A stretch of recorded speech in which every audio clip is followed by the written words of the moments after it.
عزیز ڈیرے آثار قدیمہ خیبر پختونخوا صوبے کی تاریخ کا ایک اہم ترین مقامات میں سے ایک ہے۔ یہ پرانے زمانے میں ایک مذہبی جگہ ہونے کے ساتھ ساتھ شہری پلاننگ رکھنے والا مقام بھی تھا۔ 1916 میں India frontier circle archaeology survey کے سپرنٹینڈنٹ نتیسہ عیار نے اس آثار قدیمہ کی جگہ کو دریافت کیا۔ اس مقام پر Khyber Pakhtunkhwa archaeology and museum نے 1993 سے 2013 تک کھدائی کا کام کیا۔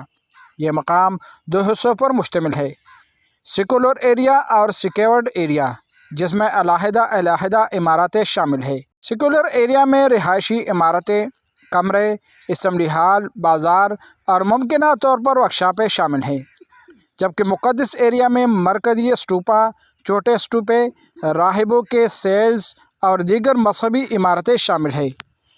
کھدائی کے دوران ملنے والے سکوں اور شواہد کے مطابق اس مقام کو 2 صدی قبل مسیح سے 11ویں صدی عیسوی تک قرار دیا جاتا ہے۔ یہ آثار قدیمہ خیبر پختونخوا اینٹیکوٹیز ایکٹ 2016 کے تحت محفوظ ہے۔ ان آثار کو کسی بھی قسم کا نقصان پہنچانے پر 5 سال قید اور 20 لاکھ روپے جرمانہ ہو سکتا ہے۔